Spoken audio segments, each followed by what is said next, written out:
Good morning students. आज हम हिंदी व्याकरण के अंतर्गत पत्र लेखन का विषय करेंगे। सबसे पहले हम ये देखें कि पत्र हम किसको किसको कहते हैं। पत्र या चिट्ठी एक ऐसा साधन होता है जिसके द्वारा व्यक्ति अपने मन की महत्वपूर्ण बातों को दूसरों तक पहुंचाता है। तो पत्र लेखन मुख्य रूप से जो पत्र हैं ये दो प्रकार के होते हैं। एक होता है औपचारिक पत्र और दूसरा होता है अनौपचारिक पत्र। दो प्रकार के पत्र, औपचारिक और अनौपचारिक पत्र। औपचारिक पत्र जिसे हम इंग्लिश में फॉर्मल लेटर्स कहते हैं और अनौपचारिक पत्र जिसे हम इनफॉर्मल लेटर्स कहते हैं। तो औपचारिक पत्र वो पत्र होते हैं जो पत्र हम किसी स्कूल के प्रिंसिपल को लिखते हैं, किसी ऑफिस में लिखते हैं, या व्यावसायिक पत्र या बिजनेस लेटर्स होते हैं।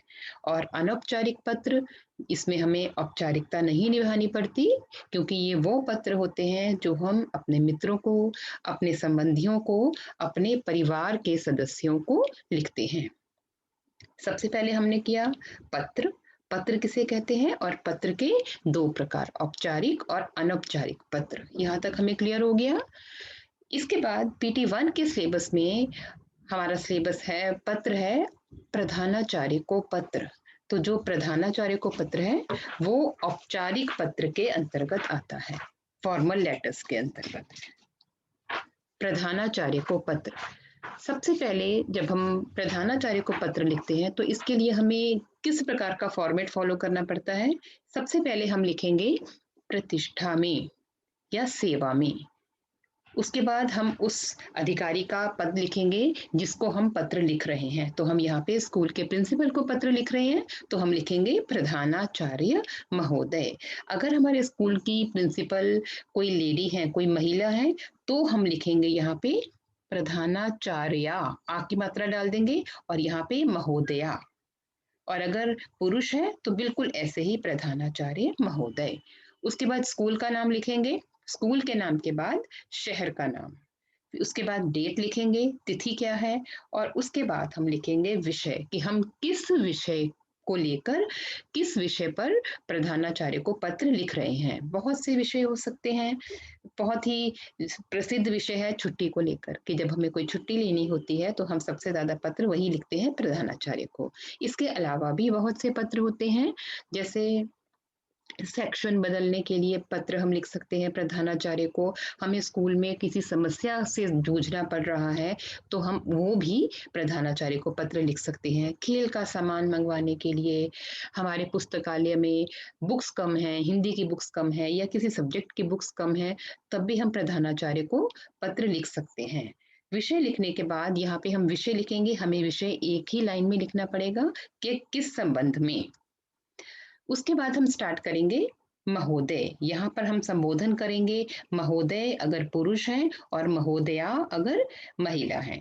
और यहाँ से हम स्टार्ट करेंगे उसी लाइन्स की कि सविनय निवेदन है कि मैं आपके स्कूल में 8वीं कक्षा का विद्यार्थी हूँ। और यहाँ पर हम फिर अपना पूरा सब्जेक्ट मैटर लिखेंगे कि हमें किस विषय पर प्रधानाचार्य को पत्र लिखना है। यहाँ पे हम अपने विषय का विस्तार करेंगे।